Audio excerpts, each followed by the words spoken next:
Mais ce qui est de tout premier ordre dans Parker, ce sont tes textes. Personne ne parle jamais des textes. Or, moi, quand je lis, hein, donc ici, donc le texte d'un vin, j'ai goûté le même vin.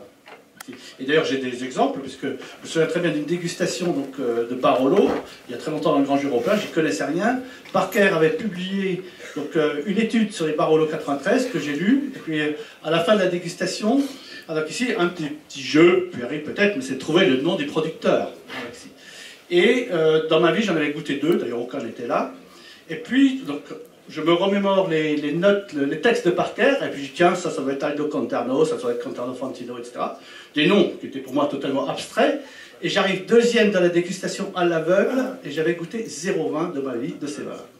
Donc le texte est de tout premier ordre, et chaque fois qu'on me parle de notes, ça veut dire qu'on ne regarde que les notes. Or, dans le système Parker, la note n'a aucun rapport avec le texte. Parce qu'il considère qu'il y a deux publics. Un public qui lit les textes, qui est un public raffiné, donc ici, et dans lequel il va vous dire, ah ben c'est un vin élégant, raffiné, donc ici. Et puis, le public qui lit les notes, ben, il est persuadé que le public qui lit les notes, il ne comprendra pas ce vin, donc il va se prendre 87. Voilà. Alors que par ailleurs, il y a un vin puissant, massif, costaud, 98 ou 95. Donc, il y a vraiment deux publics, et probablement dans les proportions 90-10, je n'irai pas jusqu'aux 3% de Michel, mais on est peut-être à ce niveau-là. Et donc, on me parle toujours des notes, et donc je sais que les gens qui parlent de notes lisent les notes.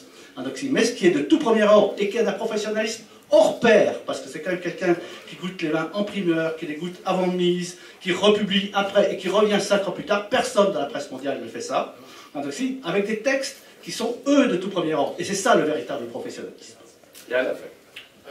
Oui, je dirais que... Une minute, hein. Pour l'italien, ça va tenir. J'ai oublié ce que j'allais dire. Non. Parfait, merci beaucoup. Non, d'abord, je dois dire que je suis vraiment très content et honoré d'être ici aujourd'hui. Je vous remercie pour cette invitation. Je dois dire que c'est la première fois que je me trouve dans une salle avec autant de Bordelais sans boire.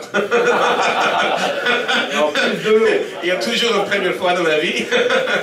Non, mais je dois dire que, juste tout brièvement, je pense que le futur est dans le régionalisme. On parle de la globalisation du monde, mais je pense que dans le monde du vin, on va vers le régionalisme.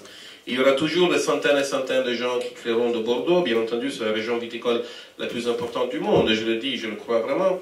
Et donc, il y aura toujours des centaines et centaines de journalistes qui parleront et écrivront de Bordeaux. Mais il y aura simplement 2 ou 3 vraiment, bien qu'il y aura peut-être 10 ou 12 qui seront importants, il y aura seulement 2 ou 3 qui aideront vraiment les ventes. Et je pense que ça va être typique de l'Espagne, ça va être typique de l'Italie et toutes ces choses. Et probablement, c'est vrai que ces gens-là devront forcément écrire en anglais, parce que on a ici Michel Béthane et Bernard Bouchy qui sont, j'oserais dire, au même niveau de Parker, mais en ayant écrit en français, leur influence a été forcément moins importante. Et donc le futur, c'est ça. Peter? Well, yes, I can only repeat that what you said, no? Okay. Yeah. But I'm not Italian, I'm not that dumb. La rigueur aussi. Allez, Autrichiens. No, really, I don't have as much to add on it, because I think we discussed a lot, and I think enough about Parker, no? Because, yeah, no. Thank you. Jimmy. I think this is what's happening in the world of wine and the world of wine media is like the Cretaceous Tertiary impact 65 million years ago, where the dinosaurs all became extinct. And I think that we're going to see a rapid period of evolution now. It's like a land grab, you know. Things are changing so fast. It's a chance really for people with a story to tell and a voice to go out there, tell the story, and to have a voice. You don't have to be a media professional. Producers can tell their story now. I think this idea that the old-fashioned wine journalist, wine critic, unfortunately is dead. So it's now that it's time to find the wine communicators, the people who can engage with the consumers of wine and tell the story of wine, because wine needs stories. And I think the other thing is that we've got to, there's different opportunities, there's niches here, there's niches there. The definitely the future is niche, the future is specialized, but there's also a broader media, the mass media, communicating to people who are not high involvement consumers that is vitally important as well. So it's about having lots of different communication tools and using them well, and being creative and keeping the broad picture in mind. Well, I think that there's one thing we should not forget. I think in this discussion, Michel criticized Parker because of the ratings, but I think the public wants ratings, and it's a commercial choice that the people. I use star ratings also for the premier tastings, but the public, they want ratings, and they want gurus. So in this whole discussion, we should not forget that the public also will decide about who will be the next one. And the ratings will be very important. I think the main thing, they want lists. They say to me, give a top 10 of the best wines, give a top 5, give a top this. So the people want the lists and the people want the ratings. And as a journalist, you can be against, and I can understand it, but that is what the public wants. And we should never forget this, I think, in the whole discussion. Peter, time for Peter now. Peter, now you got something to say. Yeah, I just lost it. Anyway, but no, but there are even new features we shouldn't forget. Think about people like Gary Vaynerchuk. He was not getting any points at all, but he was extremely successful with his kind of video blog. And this brings us to a certain point. You know, you never know, are you dealing with a wine merchant or with a critic or a journalist? This is also a thing. There are features which are very, very attractive, but often very soon copied by people who pretend to do the same thing like a wine critic, but in fact they are selling your wine. So if you go to internet, it would be 70 to 80% is advertisement. Well, people cannot make a difference, and we have to. And if you are publishing advertisement in a magazine, we have to market this, say promotion or whatever. You are obliged to market. That's not the case in the internet. So we should be careful in future to handle this issue as well. And to say to people, I want to know, do you want to sell me something or do you want to tell me something? Gad? Moi, je voulais passer un bon moment déjà. Un très bon moment, merci. On va continuer, donc grâce à... c'est le début, parce que c'est un début vraiment intéressant, parce que le monde de vin, c'est fascinant.